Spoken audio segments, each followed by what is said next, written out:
stand for the arrival of His Excellency,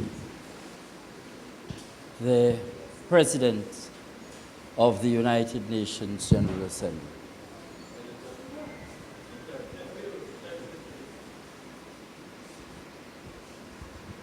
Thank you. Be seated.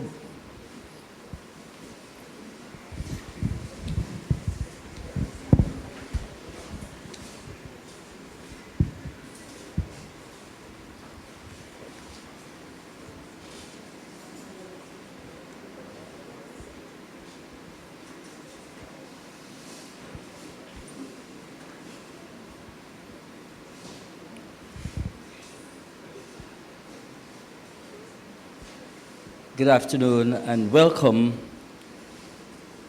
to this open forum with His Excellency Ambassador Extraordinary and Plenipotentiary and President of the United Nations General Assembly, Ambassador Dennis Francis. Good afternoon. Shall we all stand for the national anthem of the Cooperative Republic of Guyana, and the national anthem be done by Steel Pannist, Naomi Roberts, and led for us by one of our students from the Faculty of Natural Sciences pursuing a program of studies in computer sciences. So let us welcome them both as we sing the first verse of Guyana's national anthem.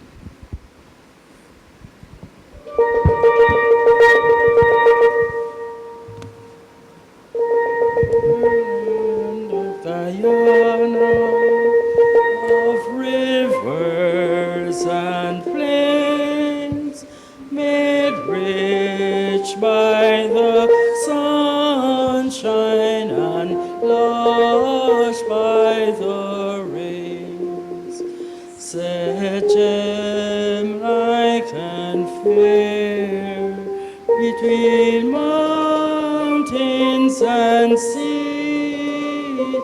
Your children salute you, dear land of the free.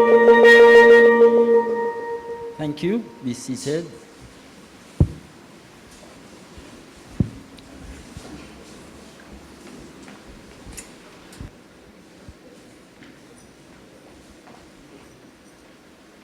My name is Nigel Gravesande, and I am the University Registrar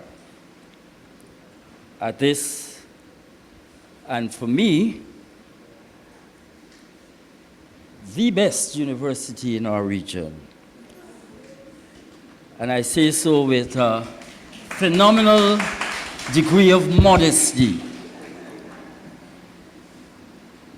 Vice-Chancellor of the University of Guyana, Professor Paloma Mohamed Martin, our 11th Vice-Chancellor, His Excellency Ambassador Dennis Francis, President of the United Nations General Assembly and Ambassador Extraordinary of the oil-rich Republic of Trinidad and Tobago to the United Nations, other distinguished members of the Ministry of Foreign Affairs, I recognize Ambassador George Talbot, a long-standing friend and colleague of mine while I served as Permanent Secretary in the Ministry of Trade, Tourism and Industry, Miss Kelly Ann Kellman, members of the senior management team, vice-chancellors, deputy vice-chancellors, chancellor, those joining us online, members of civil society joining us here, And for me, as University Registrar, our staff, and more importantly, our most valuable asset in this institution, our students.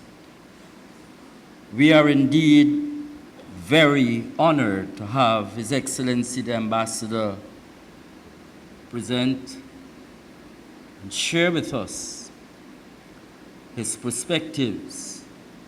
Ambassador is currently the president of this 79th session of the United Nations General Assembly, which opened on September 10th, 2023.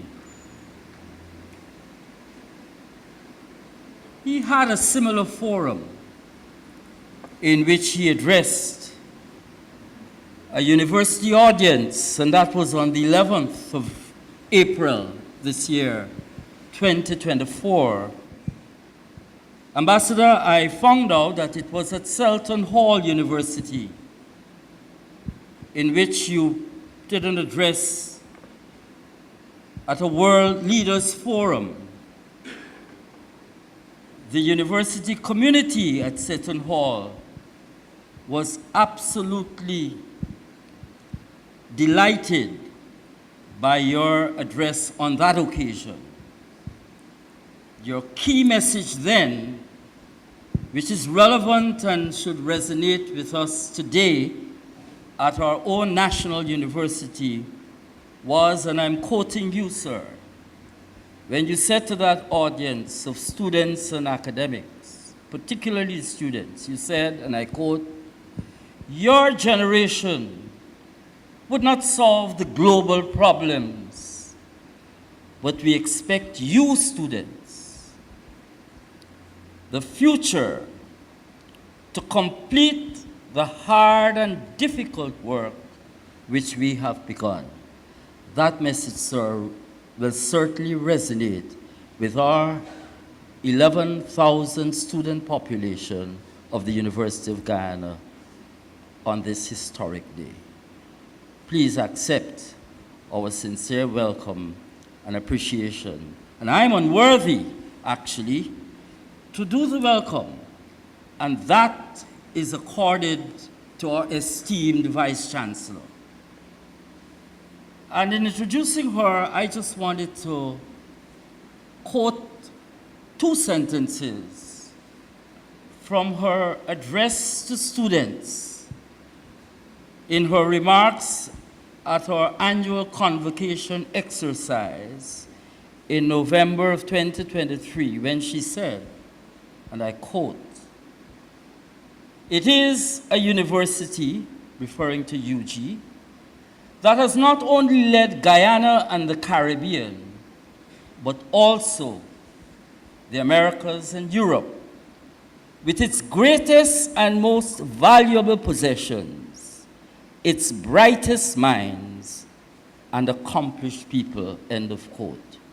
We are fortunate to have an accomplished, distinguished mind in our own Vice-Chancellor. Please help me welcome our 11th Vice-Chancellor, Professor Paloma Mohamed Martin. Thank you, Registrar.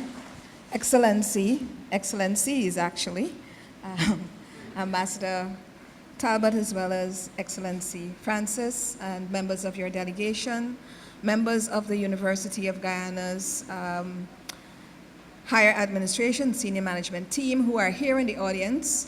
We have more people online than we have in the audience today because we're out of session. And so many of our students, our Chancellor is online, who of course is a distinguished former diplomat himself, Professor Edward Green, I'm sure you know him. And so he sends his regards. I'd like to especially welcome members of civil society who are here this afternoon. It's a rare occasion that we get to see you, so thank you for coming. Students, members of the media, and others, thank you very much. I wish to be very brief this afternoon because we are here to listen to His Excellency, and we already have lost a bit of time. I know he has a very, very, very, very packed schedule, and we were actually very surprised but delighted that he chose to come to UG to speak with us. And so I'd like to make way for that. But I would not be myself, and we would not be in Guyana at UG, if I were not permitted to greet you in the words of that great Guyanese man poet, Martin Carter. Since, Excellency, in reading your charter, your vision, and your bio, I recognize that you are a great multilateralist. You are an academic as well. You're a teacher as well as a diplomat, but a really excellent ambassador for this planet. Things that have to do with climate, with the environment, with the sea, with labor. And so, in the spirit of multilateralism, I'd like to speak the words of Martin Carter's "All Are Consumed." This I have learned. Today a speck, tomorrow a hero. Hero or monster, we are consumed. Like a jig shakes the loom, like a web is spun the pattern. All are involved, all are consumed. I think that should be enough of a welcome, and that should be enough to encapsulate, sir, all of what you have been doing and you continue to do. Needless to say that while you are a son of our dear neighbor, Trinidad and Tobago, you are a man of Caribbean origin and of the region. And all that you have done and all that you have continued to do makes us all tremendously proud, makes us all shine bright, and gives this region a luster that it really deserves and really, really, really basks in. So welcome and thank you for being here. We look forward to learning from you and listening to you.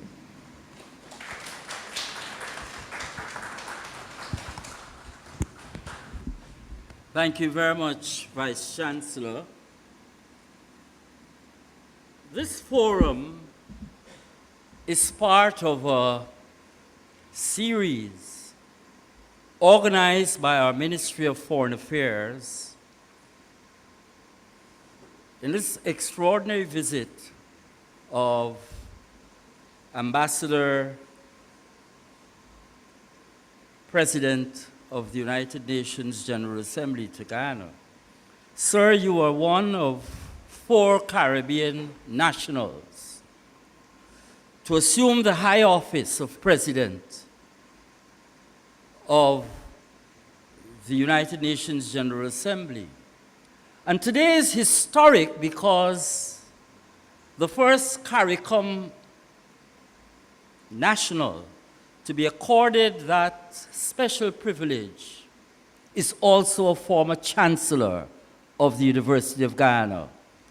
And I refer to Ambassador Rudy Collins, who was the 48th president in 1993.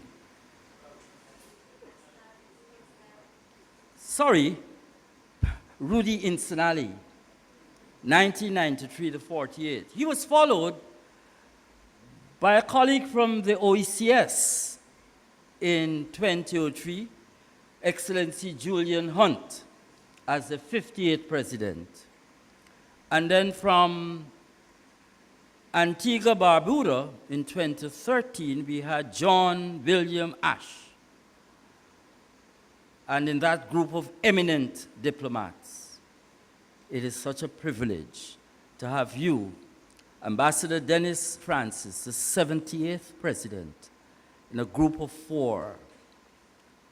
The Foreign Ministry is to be commended for giving us at the university an opportunity to listen to your insightful presentation. And I'm sure it is going to match the presentation that you gave on Monday while visiting your own country Trinidad and Tobago, and dealt with some very probing questions. One in particular that I was curious about was your attitude and the diplomatic response you gave on the situation in Venezuela. Without any further ado, I invite Ambassador George Talbot to bring some brief remarks and as part of our program, Ambassador Talbot, it is your turn to address us.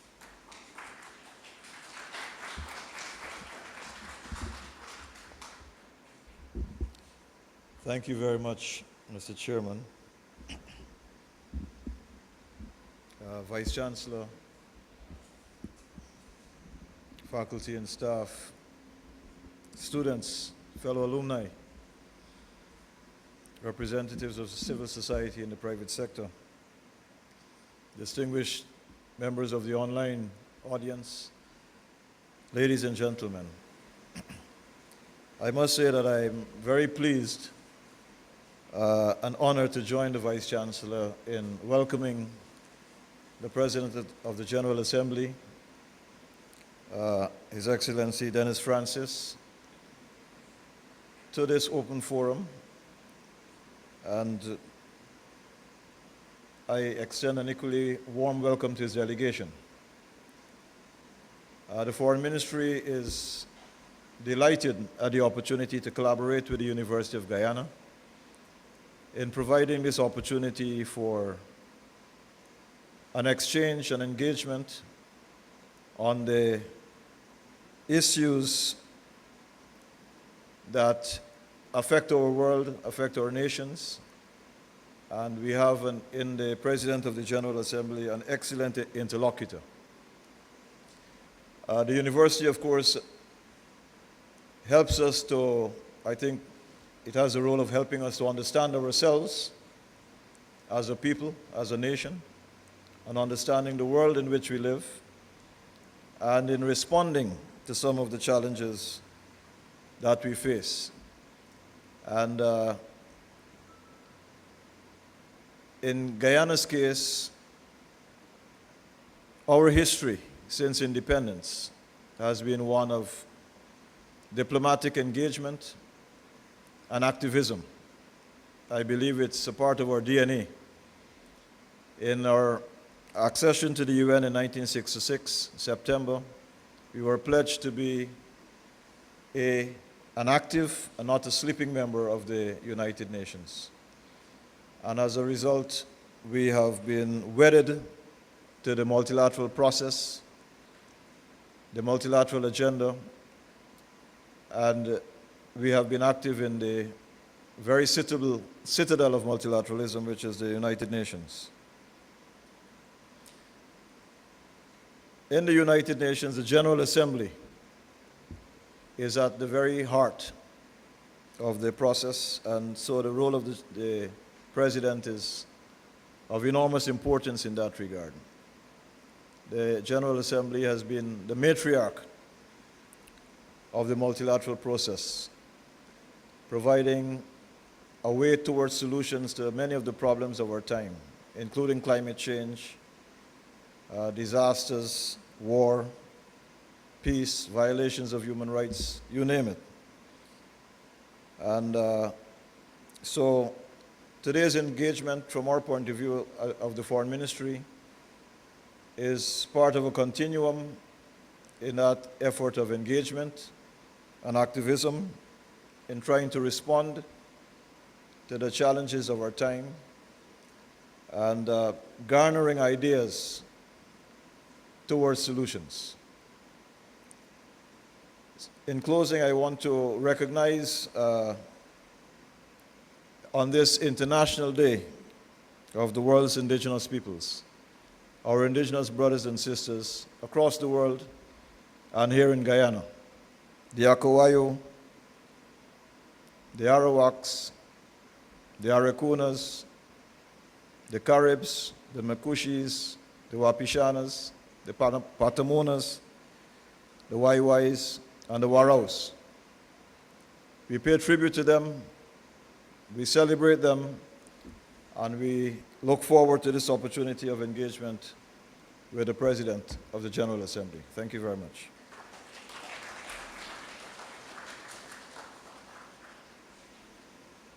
Thank you very much, Ambassador George Talbot, for those remarks. In announcing the President's official visit to Guyana, a release from the Ministry of Foreign Trade advised the public that a special forum was being organized at which Ambassador Dennis Francis would be the featured speaker. And in that communique, the Foreign Ministry indicated that the issue of misinformation and disinformation for youth in the digital era was being organized by the UN UNICEF Guyana to be contextualized in this open forum with representatives of academia, the private sector, the civil society groups, and that was a critical agenda item that the President looked forward to. To introduce the ambassador is one of our young students from the Department of Law, and I recognize the head of the Department of Law with us, and members of the Faculty of Social Sciences. And this student is currently pursuing a Baccalaureate of Law degree with the University of Guyana, Ms. Kelly Ann Kellman. And it's her responsibility, not mine, to introduce His Excellency to us and invite him to address us at this forum. Please welcome our student from the Department of Law.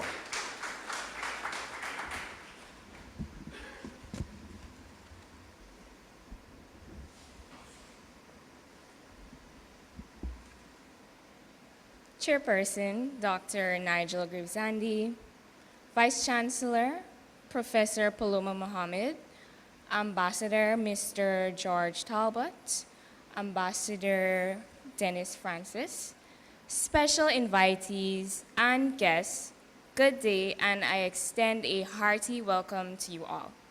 It is my absolute pleasure to stand before you and to introduce a man as decorated as Mr. Dennis Francis.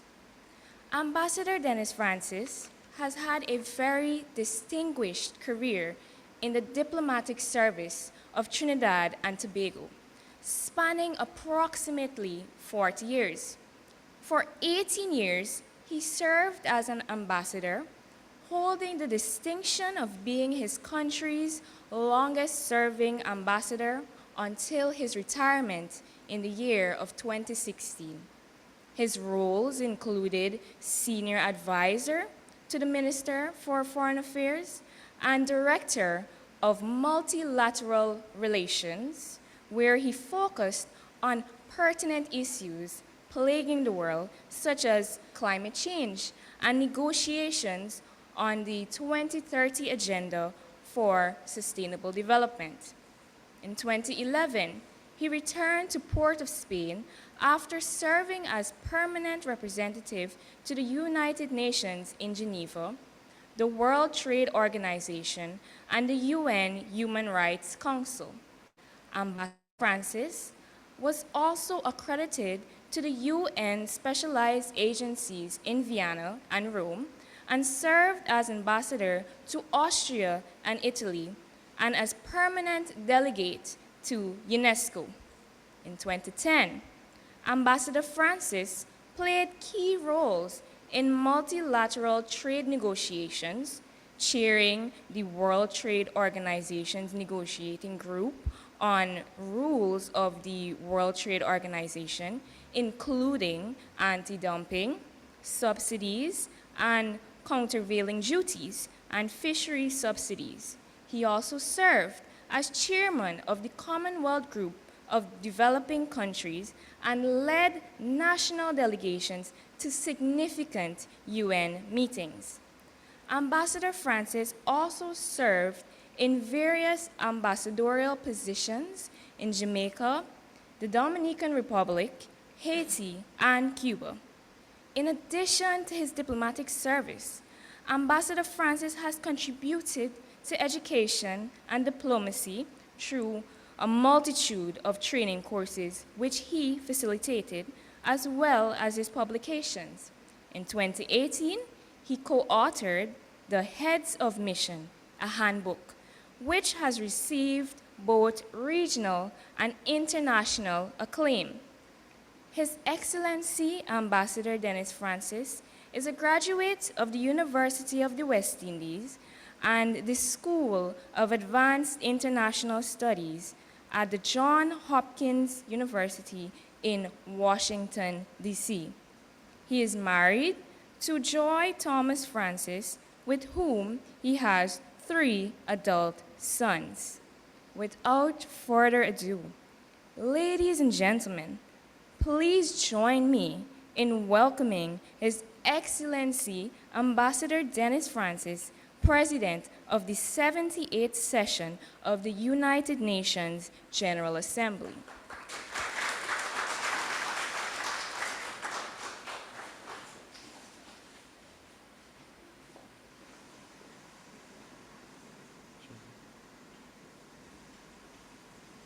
Please.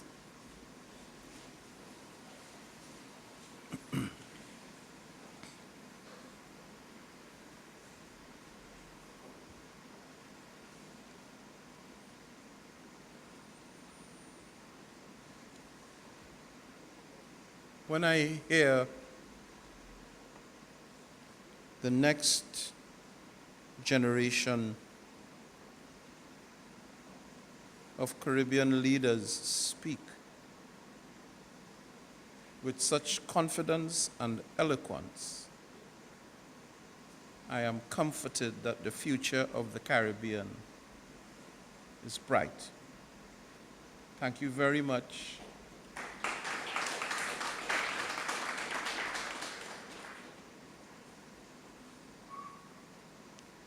And thank you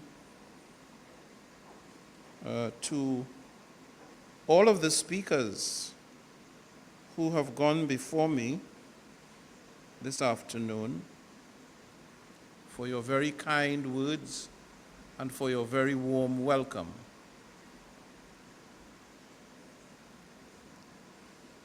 I think it was Dr. Gravesande who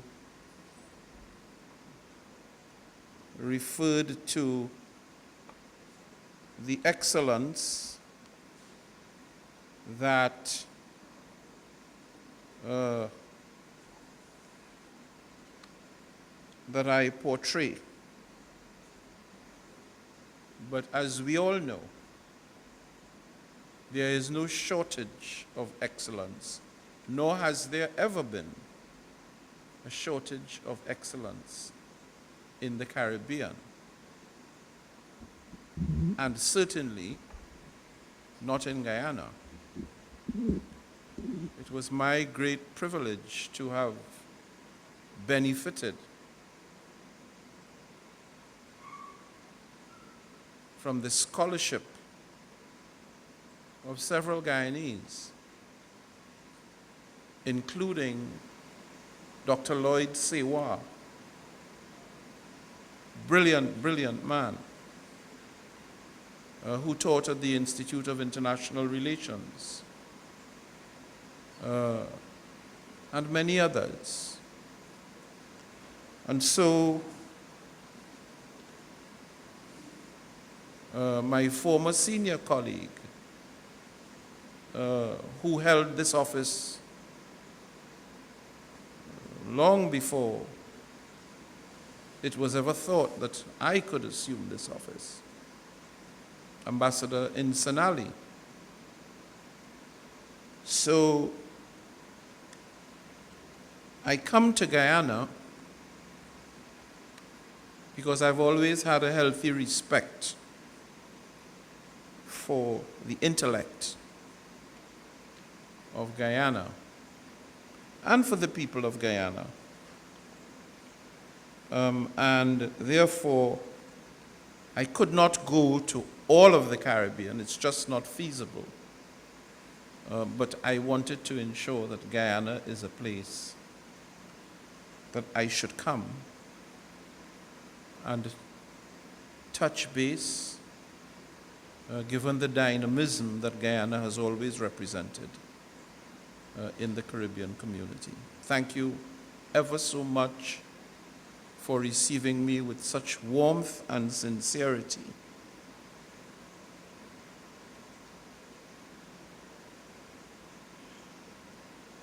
Mr. Chairman, Dr. Gravesande, Madam Professor Paloma Mohamed, Vice-Chancellor of the University of Guyana,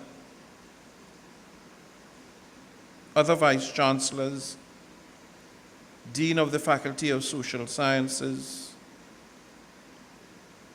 Ambassador Talbot of the Ministry of Foreign Affairs of Guyana, specially invited guests, representatives of civil society, students, ladies and gentlemen. A very good afternoon to you all. Allow me to thank the University of Guyana and the Ministry of Foreign Affairs and International Cooperation for organizing this important open forum, an occasion that gives real meaning to ongoing efforts to enhance partnerships between the United Nations and key stakeholders like yourselves. It is an opportune moment indeed to ponder together with you as we seek to hold the keys to unlocking societal transformation, as we continually ponder global solutions to resolve the myriad of challenges that are confronting and confounding human civilization in the 21st century. You are the ones closest to the issues, the ones with their hands on the steering wheel, directing change and offering means of implementation to drive solutions, to unleash the dynamism to which I just referred, embodied in the Cooperative Republic of Guyana and in this region, from the ground up. As professors and administrators, you are equipping the next generation of leaders, whom I like to refer to as globalists, with the knowledge and skills they need to tackle evolving social, economic, environmental, and indeed, technological challenges. As CEOs and corporate employers, you are at the forefront of innovation, developing technologies, including green technologies and systems, to embed resilience across the industries and supply chains that have the power and will create the opportunity for this region and for our people to develop sustainably in order to provide a decent standard of living and welfare for our people. And as members of Guyana's diverse civil society, You are the glue keeping it all together. Promoting and protecting human rights, advancing gender equality, youth empowerment, and indigenous peoples' rights, promoting and asserting the rights of women and girls, the rights of the disabled, the rights of the downtrodden, children's rights,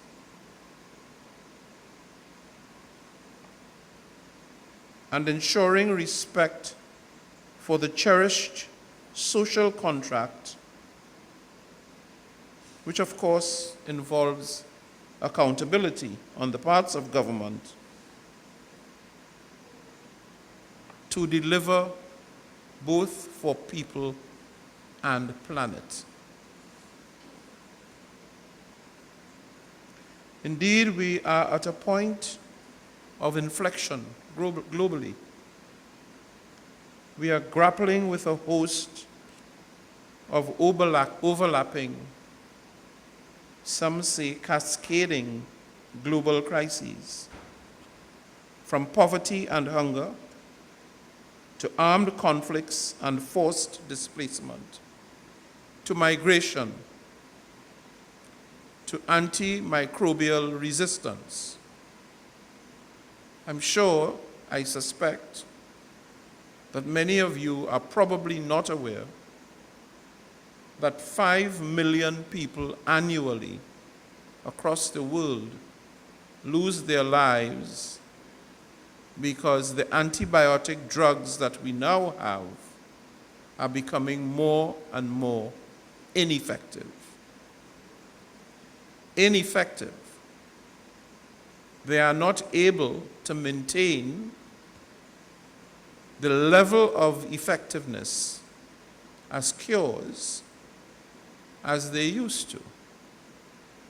And this, not surprisingly, has to do with human use and misuse.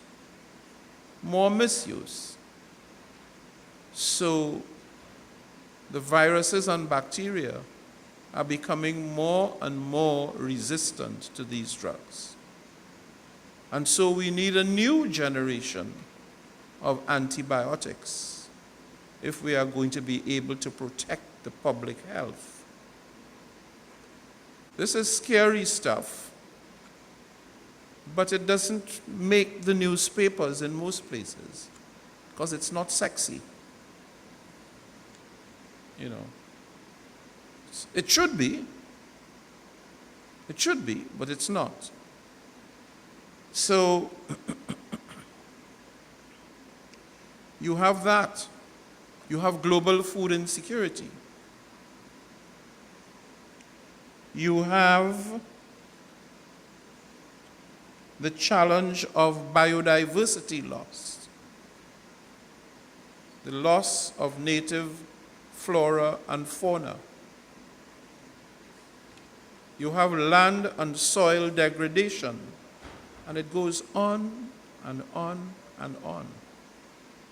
These are all problems that are confronting us, for which no single country or group of countries, regardless of how powerful, how rich, how technologically proficient, can solve on their own. None. Not the United States, not China, not the EU, not India. The solution resides in all members of the international community coming together to work together collaboratively to tackle these problems in unison based on a common strategic approach.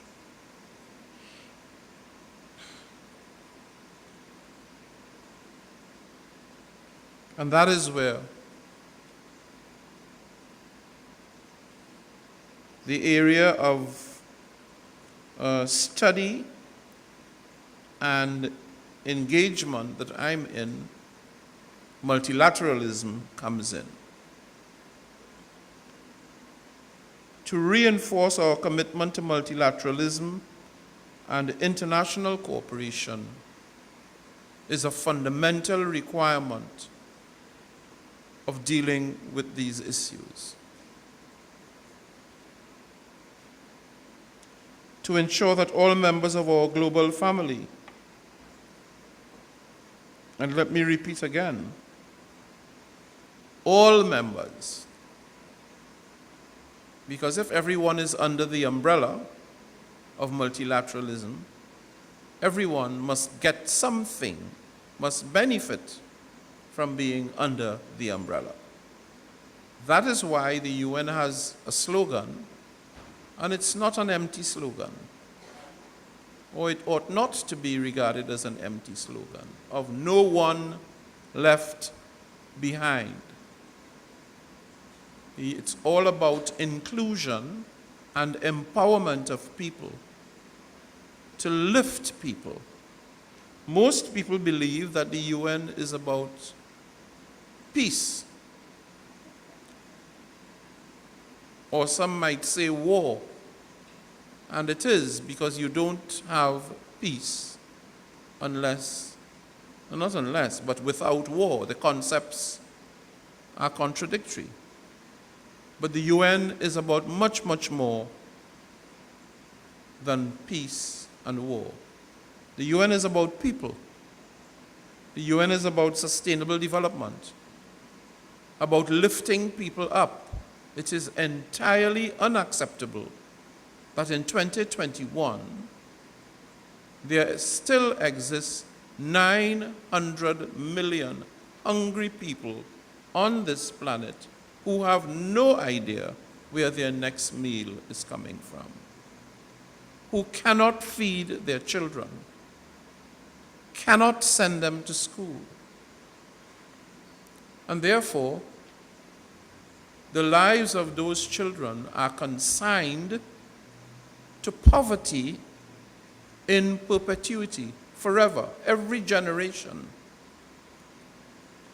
I boast to my colleagues at the UN that in the Caribbean, we have been able to move people from working class to middle class in a single generation. A single generation.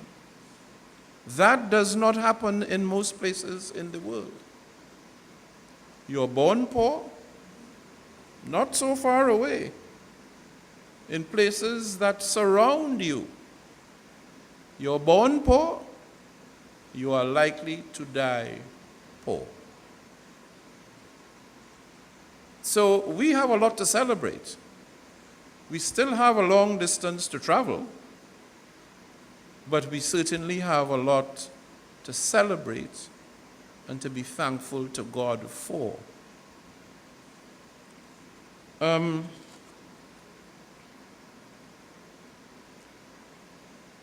So we need to harness the power and significance of the moment where we can affirmatively say that we have not and are not leaving anyone behind. And so, I'm here to say to you, we need your continued engagement. We need your perspectives, because the UN is patently aware. The UN might be an organization of governments, its sovereign states, but the problems confronting the world now, the solutions to those problems,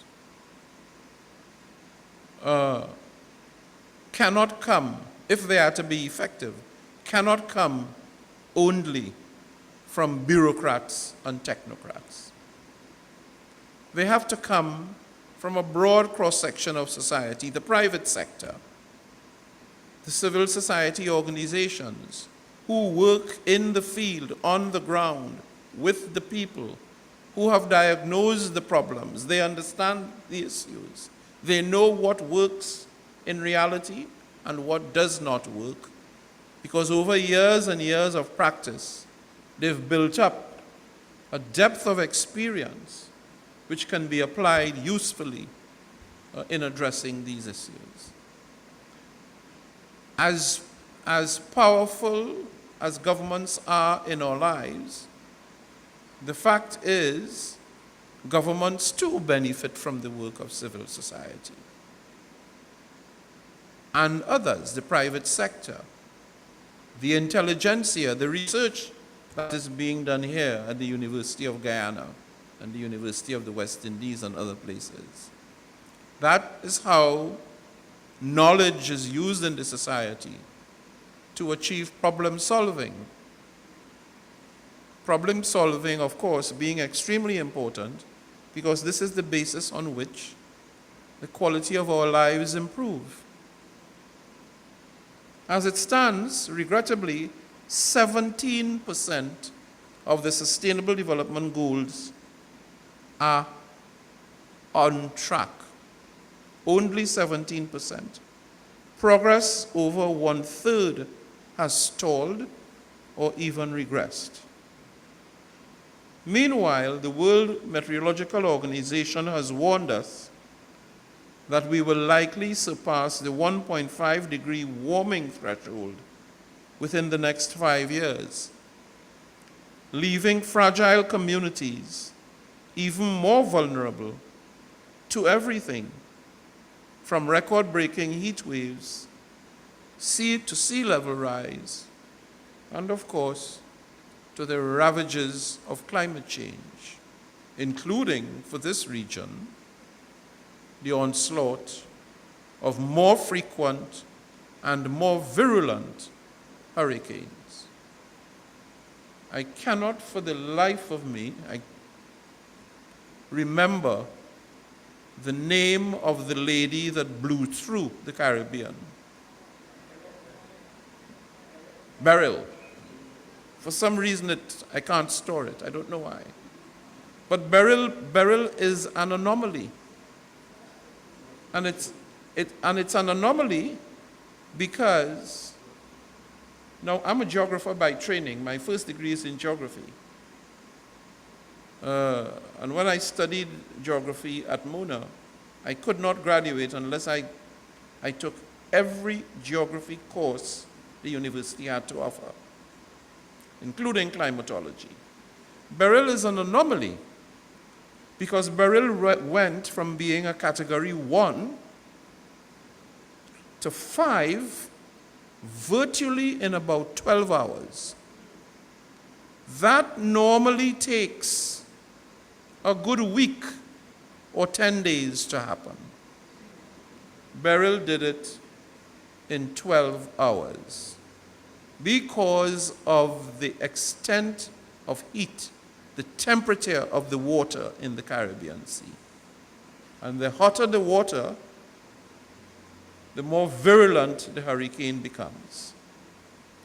Now, traditionally, Beryl should not be happening until sometime in October. She turned up in June. She is almost 3 months early. This tells you the change that has taken place, the extent of the danger, the real threat that this poses to our society. And so,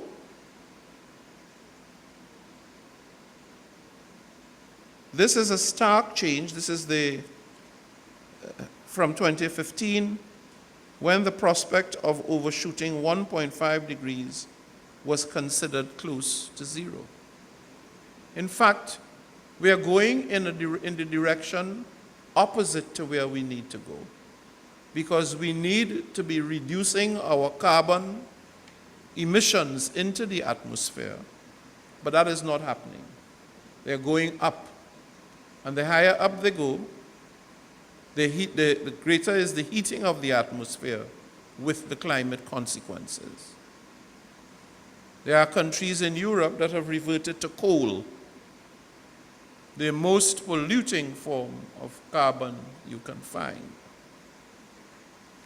even though they've given commitments under the Paris Climate Agreement to cut their emissions. They've reverted to coal because they are concerned about the fact that they depend on Russia for natural gas. And if the Russians decide to turn off the spigot, then their economy will suffer. So we are really tethering on the brink of a climate catastrophe. And us right here in the Caribbean, as small island developing states, are going to have to absorb these impacts and adjust our lifestyles. Now, this is not necessarily going to happen on Monday morning. I don't want to give you that impression. Over time, but it's happening now faster because the rate of heating has been intensified.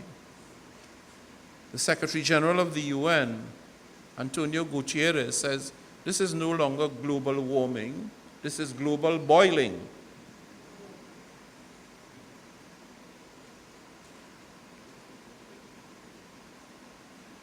At the UN, we are leaving no stone unturned in our search for impactful solutions to these problems. We are now in the final preparations for the Summit of the Future. In fact, yesterday, the co-facilitators I appointed to facilitate the negotiations for the main outcome for the Summit of the Future, which is the Pact of the Future. Those negotiations were due to be completed yesterday, because of course the summit will take place in September 22nd to the 24th, where world leaders will aim to forge a new global consensus on how to strengthen multilateralism and international cooperation and explore ways to enhance digital cooperation, redress governance gaps, and the enabling of the global citizens to hold member states and government more accountable for their commitments. Because you see what happens when the climate change conference takes place and all the TV cameras and the global media is there, people make grand commitments. They want to be seen to be acting in good faith and making a contribution to the solutions. So they make grand promises, grand pledges. But 6 months later or 8 months later, if you go and check, the proceeds of the pledge have not materialized. And for developing countries, like those of us in the Caribbean, for small island developing states, we do not have and least developed countries, we do not have the resources to be able to finance adaptation. Now, adaptation is a big word that simply means building strong enough so that we are able to withstand those category 4 and 5 hurricane winds. So that, for instance, your major public infrastructure, roads, drains, maybe schools, hospitals, public shelters, places like that, if you have to build them now, should be built. It's just as the Japanese build their skyscrapers able to withstand the earthquakes. So the buildings shake, but they don't collapse. That's what we need to be doing now with our building codes in respect of public buildings and public infrastructure. and then eventually, or perhaps not eventually, with homes, so that after the hurricane passes, you're not totally wiped out. Because to rebuild, a hurricane will destroy what took 20 years to build in the space of 10 hours. Your economy is totally gone. Your agriculture is gone. The food prices are up in the markets because everything is in short supply. There's a lot of pain that follows a hurricane now, as the people in St. Vincent and the Grenadines and in Grenada have experienced.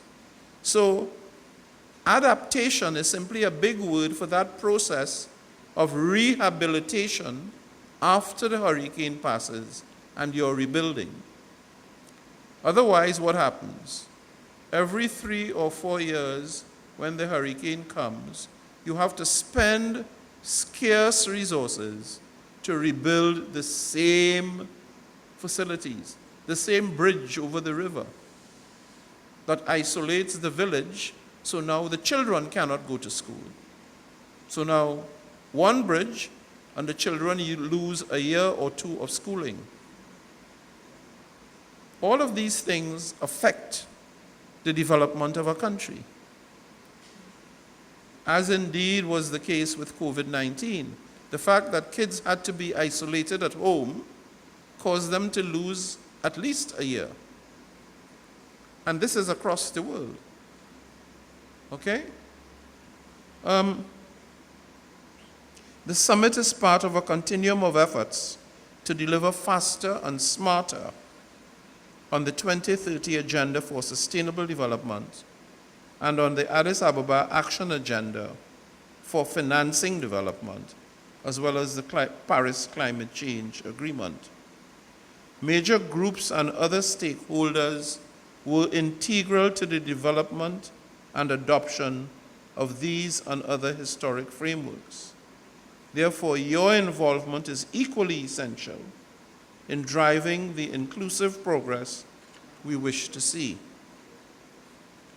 You, the members of civil society, academia, the private sector, and the media, are indispensable to ensuring our joint efforts are holistic, informed, and responsive to the needs on the ground.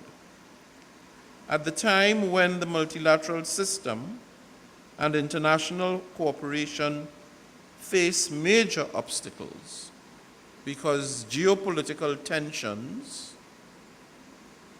have infected everything virtually at the United Nations. It is not the ideal time for deal making because the atmospherics are not in their best position.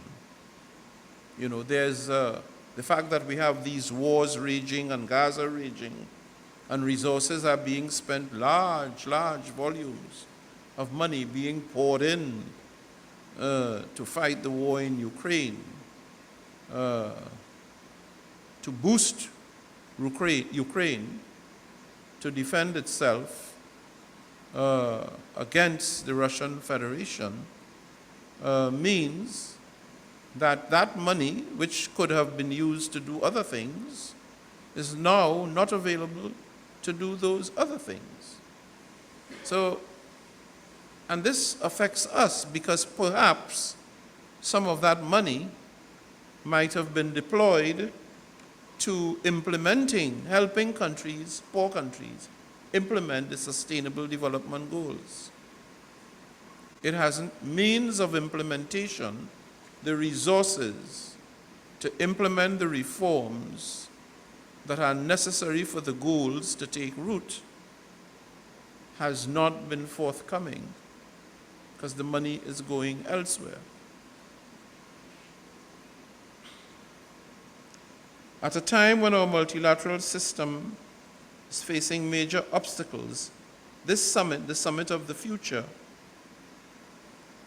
is intended to revitalize and restructure multilateral frameworks to be more inclusive, more flexible, more effective, and more equitable, and its potential impact cannot be underestimated. This is my message to the UN Civil Society. This was my message to the UN Civil Society Conference in Nairobi in May in support of the Summit of the Future. And it is my message here today. The action days ahead of the summit, that is the 20th and 21st of September, will bring together representatives from member states, civil society, the private sector, academia, local and regional authorities, youth, and others, offering added opportunities to engage on key issues, from the use of digital technology and peace and security to sustainable development and the financing urgently needed to underpin it. And while we're on this business of digital technology, and all the hype nowadays is on artificial intelligence, because we've seen what artificial intelligence makes possible. They take your image, they replace the image of your head or face with someone else's, and they put words in your mouth that you never uttered. This is scary stuff. This is very frightening stuff. Now, artificial intelligence can help us solve many, many problems. It can make our lives better. Okay? But I don't think technology was ever intended to control and dictate mankind. I always felt it was the other way around. But hear this. A very highly trained techie himself told me recently, he's an expert, that you can use artificial intelligence to commit murder remotely, and it will never be discovered that it was murder. It would appear as if it was natural. Because if someone has a pacemaker, that pacemaker can be deprogrammed or programmed to malfunction, and it would never be known that that malfunction was triggered by someone with a computer or a smartphone who caused it to happen. It would just be recorded as natural causes. So we have to seize the technology, but we have to manage the terms on which we use this technology. And for that reason, the UN, under the leadership of the Secretary General, appointed 2 teams of global class professionals. One, scientists and mathematicians and so, and the other one, which for me is much more interesting, a team of ethicists, psychiatrists, psychologists, social anthropologists, etc., to examine the risks. Because this technology, if it isn't, I don't want to use the word controlled. It's not quite what needs to happen, but it needs to be managed. Because if it isn't effectively managed, the very thing that this SDGs is seeking to do, to build strong, cohesive, productive, upstanding societies all across the world, where people are empowered, can be undermined by the society coming apart, using disinformation and misinformation. And we know there's a lot of that around. Half of what you see nowadays you can't trust. You have to fact check. You have to stop and think, is this really credible? You know, they're almost forcing you to be long ago, we knew that if you saw it with your eyes, It happened. It is no longer the case. You can't even trust your own eyes based on what you're seeing. This is the brand new world of the 21st century. This technology has brought us there. But we must be careful not to allow technology to so dominate our consciousness and our societies that we lose the benefit, the purity, the essence of what it means to be human. Technology cannot give us that. Try as they might. Cannot.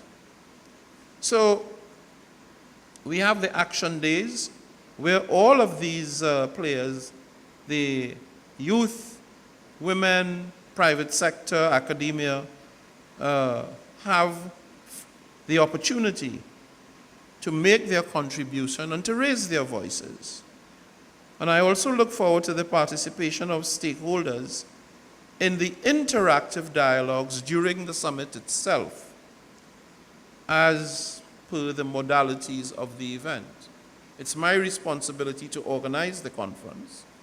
And one of the things that we are seeking to do, this has never happened before in the UN, because many countries do not feel comfortable that representatives who are not representatives of a government should be able to participate in these discussions.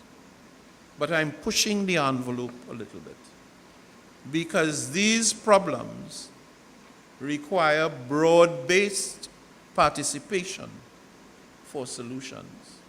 You cannot avoid it. Everyone who has something to contribute ought to be allowed to contribute, without, of course, violating the integrity of the process and the negotiations themselves. So I hope that many of you, whether remotely or in person, will feel motivated to have your views and perspectives expressed. We all know today's myriad of challenges are too big for any country, any one country, to handle alone. That it will take us all together to usher in a future that is safer, more just, more prosperous, more equitable, more fair. There's no reason why we should accept that girls should not have access to education anywhere in the world. Anywhere. In fact, we have the opposite problem in the Caribbean. The underperformance of boys, which has all sorts of implications for the stability and growth of the society. Now, we mustn't bring down the levels of attainment of the girls because the boys don't perform. We must get the boys to come up to meet the girls. That has to be our focus. And because Caribbean development will not be sustainable unless we do it that way. Let me close by saying, as I said in Trinidad, and as I said, I believe it was yesterday at the Foreign Ministry, that in many, many parts of the world, including here in the Caribbean, we don't necessarily take women's rights very seriously.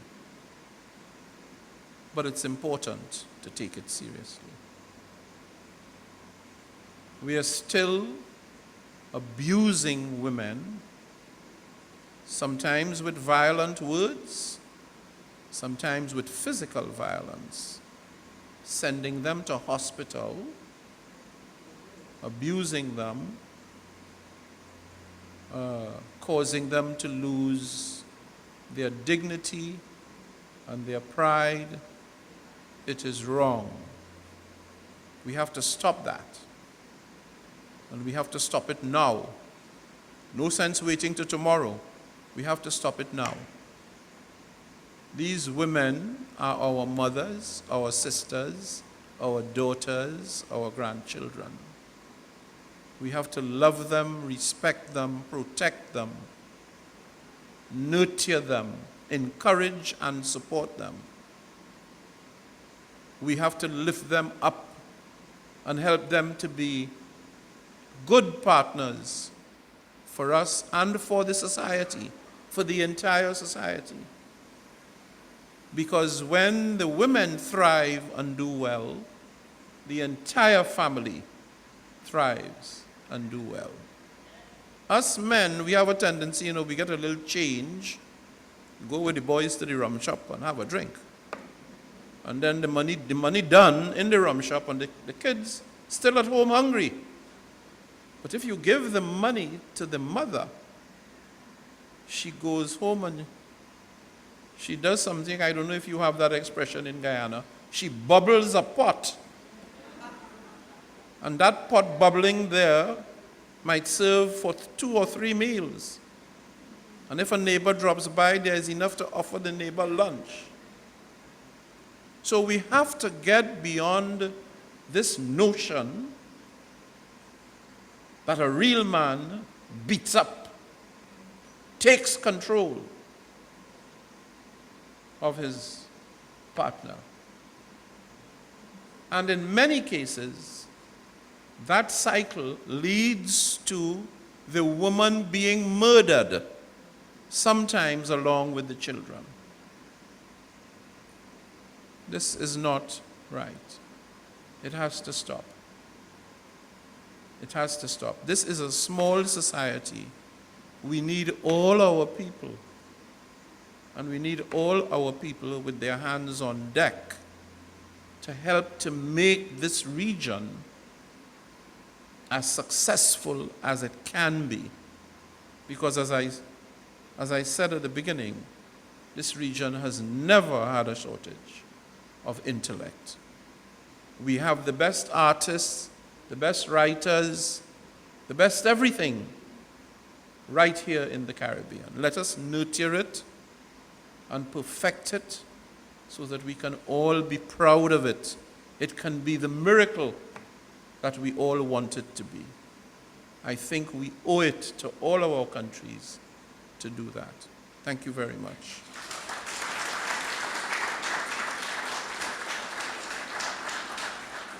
Let me end by saying I brought you some trinkets because many people, don't quite understand what the UN is about. Okay? So I brought you copies of this. This is an extremely important document, the Universal Declaration on Human Rights. This establishes what your rights are that cannot be taken away from you by anybody. By anybody or any institution. For example, your right to representation, your right to practice your religion, your right of freedom of movement, your right to liberty, your right to food, your right to safe drinking water, your right to an education. It's in simple language, powerful document, read it. And this is the charter of the UN that you get a lot of commentary on. When you can find the time, read it. It is going to change the way you look at the world. Okay? So thank you very much for your time. And we've also brought you some pins. I don't know that there will be enough for everyone. These are, this is the insignia of the Sustainable Development Goals, which says we are going to get rid of poverty by 2030. We are going to get rid of hunger by 2030. We are going to ensure that all girls get an education by 2030.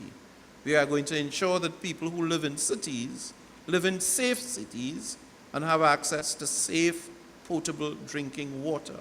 17, if we can get these done, all the strife in the world will disappear. It will be a better place. We will have lifted people and given them hope, them and their children, for a better future. So thank you.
Of the charter, and not 11 and 20-something pins. So let's hope we can manage to equitably divide these. But since we are doing gifts, might I deviate a little bit? Excellency, we have the lovely Joelle. I can't announce what's in here. Mm-hmm. It's not contraband. But I could say that we had our 60th anniversary last year, and one of our master chemists created this wonderful limited edition brand, which we say is a book. Yes. And then when you sample it, you will tell us cork by cork how each chapter went.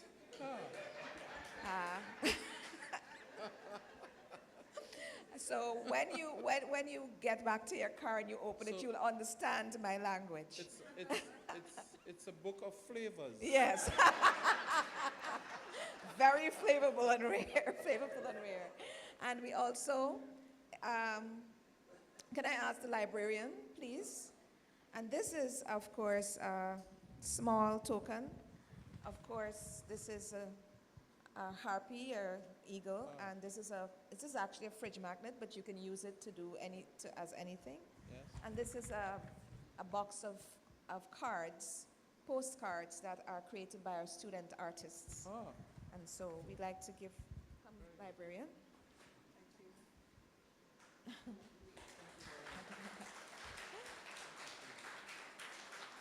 Thank you. I'd like to also pass this on to other members of your delegation. Ambassador Talbot, could you, where's the registrar? Come. I'm giving people jobs to do.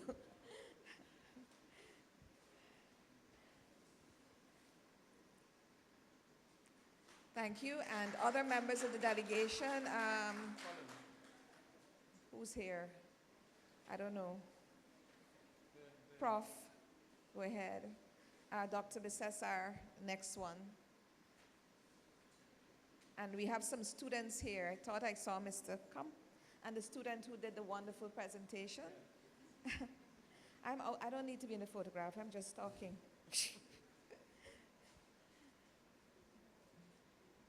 You can deliver the other one.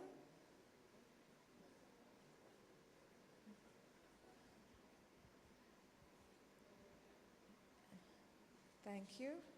Is there anybody else in the delegation that we missed? There's one more, and he's showing us the time. You're the timekeeper, so we could give him one. He could give us 5 minutes more. Go ahead. Okay. Questions and answers. Registrar, back to you. I know we're over time. Please give the 1 minute warning. Not a preamble, not a lecture, a quick question, so others can have an opportunity. We're over time. Yes, and we will follow this very, very. Ambassador, thank you so kindly. And I'll take the chairman's prerogative to issue the first comment. I think you struck with me an important and insightful statistic. 17% of the Sustainable Development Goals on trend. And it was in that context on Sunday, after Holy Mass, a statement was issued by the Holy See that said that the Summit for the Future is important and called upon all 193 members of the UN to pray that the Summit of the Future will not be overshadowed by the elections campaign in the United States, where more than 72% of news and analysis emanating from the 193 member states of the United Nations as of August 4th, 2024, seem to be focusing on things that are not sustainable and spending almost $1 billion on the campaign. I thought that was an instructive commentary coming from the Holy See. We're going to have some brief comments, very brief, less than 15 seconds. We'll take 4 from the in-person audience, and then we will take 2 and wrap this up. Yeah. So I recognize, please identify your society, your organization. Evan Prasad, 5 minutes. Former lecturer at the University of Guyana for 20 years. Ambassador Francis, how can the United Nations guide CARICOM and their leaders? How can the United Nations help and aid CARICOM with these problems that you've just outlined, especially progressive global overheating, more hurricanes? You're going to probably have another 5. Carriacou was 98% destroyed by Beryl, and the GDF is over there trying to help. The Caribbean islands have no real fresh water. There's only less than 3% fresh water on the planet. 97% is saline. And really, it's only Guyana and Suriname that really have excess fresh water. When the destruction of the Caribbean occurs year after year from now with more and more hurricanes, because the international capitalists and imperialists have no intention of decreasing their fossil fuel production, right? How are you going to help us here? Because we can't stop the war in Ukraine, and we cannot stop the genocide in Gaza. How are the Caribbean leaders going to be helped by the United Nations? Thank you.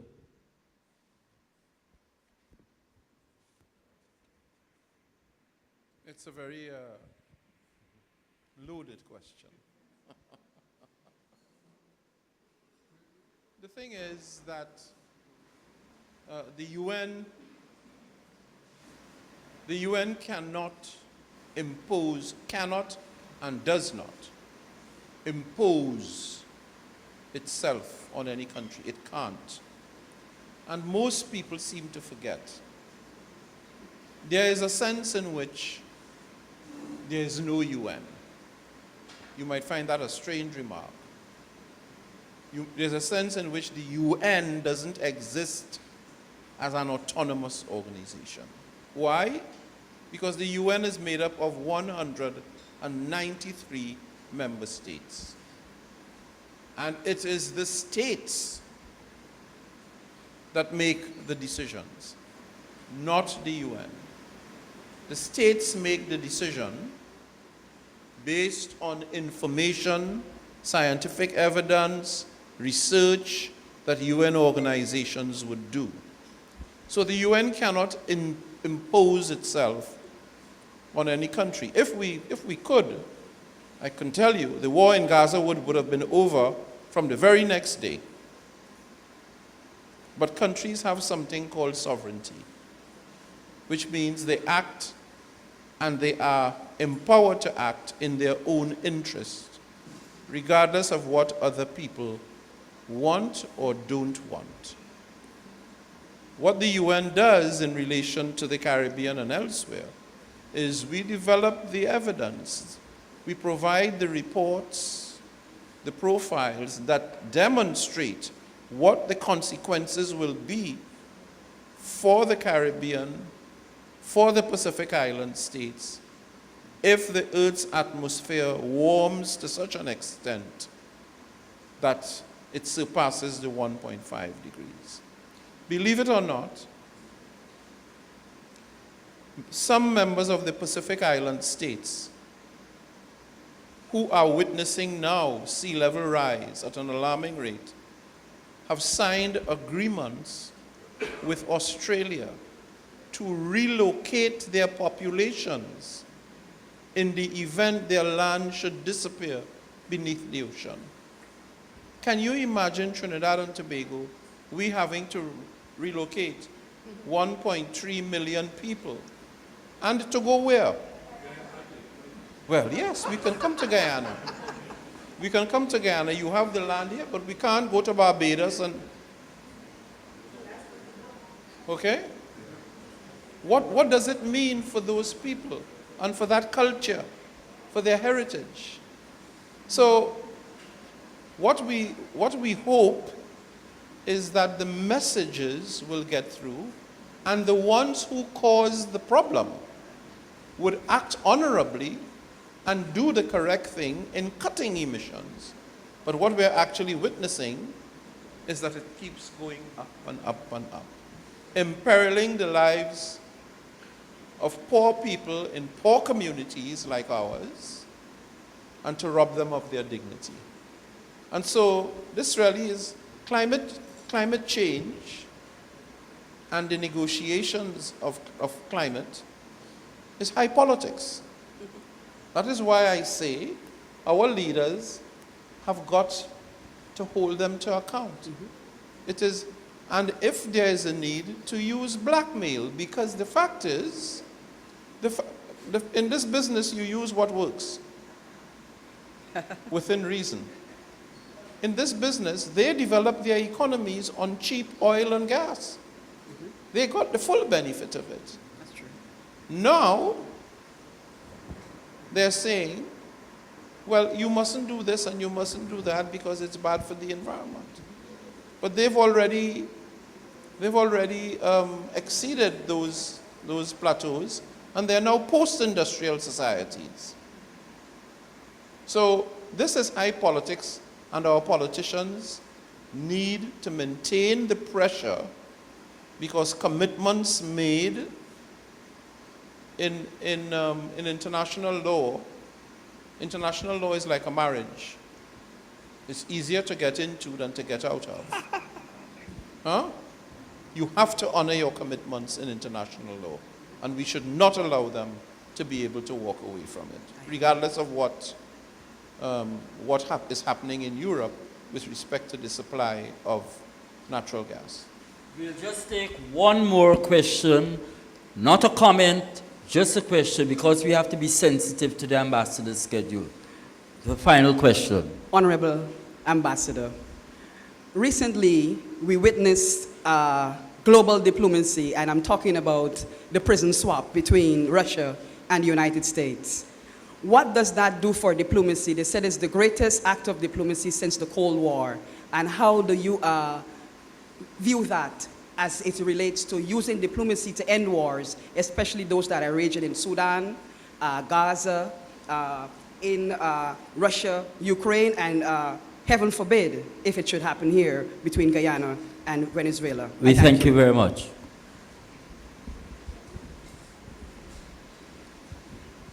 By the grace of God, it will not happen here. Okay? But thanks for the question, because it's an important one. In fact, that is precisely what diplomacy is intended to do. Okay? That is the reason that the United Nations was set up in 1945, after World War II. The pain and suffering and carnage, the destruction of physical property and of people's lives. People were thousands and thousands of people maimed, okay, making the ultimate sacrifice. That was the spark that resulted in the UN being established. Diplomacy is a powerful force for peace. That is why when Gaza happened and the matter went to the Security Council, which could not find its way to agree on a resolution, it was brought to the General Assembly, and within short order, the General Assembly agreed a resolution that did three things. It said the hostages must be released at once. It said there must be a ceasefire immediately, no temporary ceasefire, a ceasefire, because we're seeking to save people's lives, to save the lives of women and children. Almost 15,000 women and children killed in Gaza unnecessarily. Do you know that children in Gaza were amputees without anesthesia? Can you imagine that? Babies, young children? That's really the kind of world you want to live in? So, and the third thing was that humanitarian aid and support must be allowed into Gaza to get to those who need it. Diplomacy does have the power. It doesn't always work. If you were around long enough, you might recall President Clinton standing with Anwar Sadat, the president of Egypt, and the former king of Jordan, I forget his name, who died, and the then Prime Minister of Israel at the White House, shaking hands. That never happened before. It never happened before. Of course, the situation is radically different now. And the Israelis have indicated, that the Prime Minister of Israel has indicated openly that he does not support any two-state solution. So diplomacy can, but the moment has to be right, and the UN has to be invited. It cannot interpose. That authority doesn't exist. Okay? Thank you very much, Ambassador Thomas. And to bring the curtains down, I'd like to invite our own Dean from the Faculty of Social Sciences of the University of Guyana, Dr. Dianna DaSilva-Glasgow, to issue the closing remarks and to say thanks to the ambassador on behalf of the university. Please help me welcome Dr. Dianna Glasgow. And she doesn't have 5 minutes. She now has only 2 minutes. Thank you.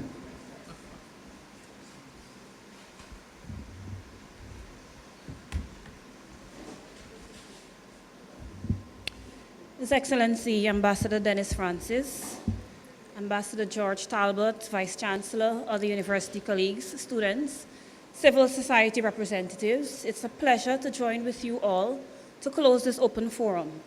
The United Nations General Assembly is a powerful organ within the United Nations system. This body is tasked with 8 core functions, which majorly center around policy making across all pillars of the United Nations, including political, economic, humanitarian, social, and legal matters. It is, in effect, the key engine facilitating policy making.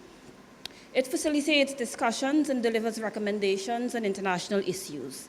This is the very body that in 2015 brought us the 17 Sustainable Development Goals contained in the outcome document of the United Nations Summit for the adoption of the post-2015 development agenda that created a paradigm shift in the development discourse at the national level and within academia. I would like to commend the Ministry of Foreign Affairs and International Cooperation and the University of Guyana for this partnership in facilitating this very timely interaction with such an august body.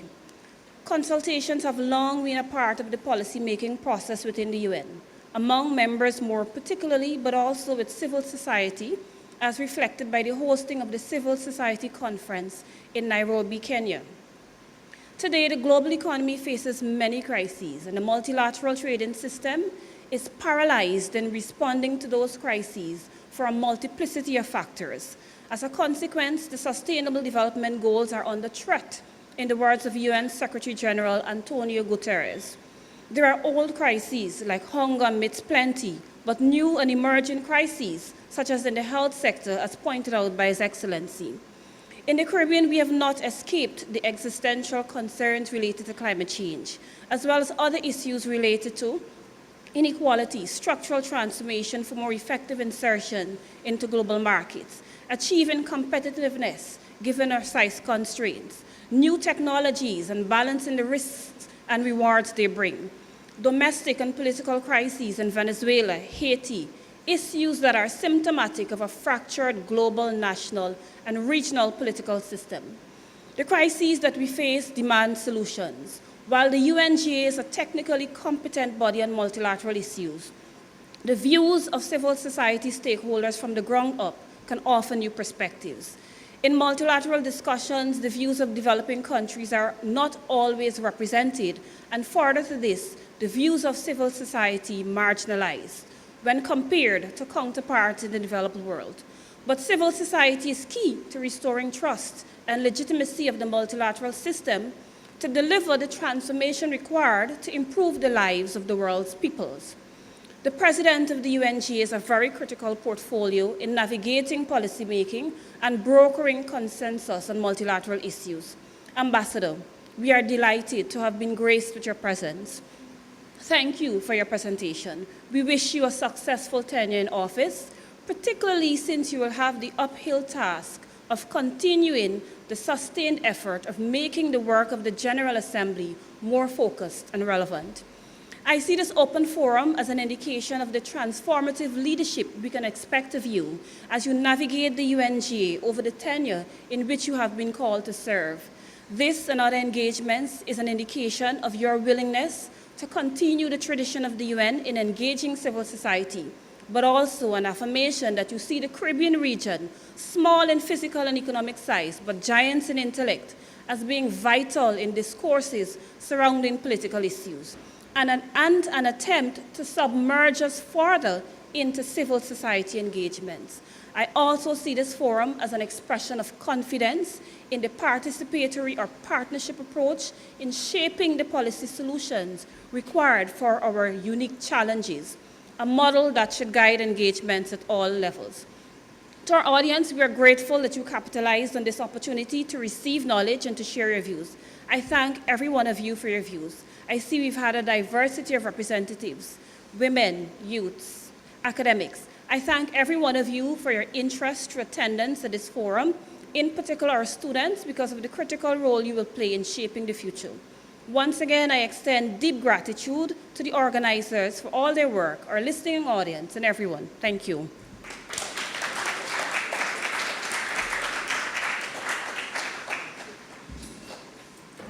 Thank you very much, Dr. Glasgow, and it is my very special pleasure to bring this forum to a close and to utter the words of dismissal.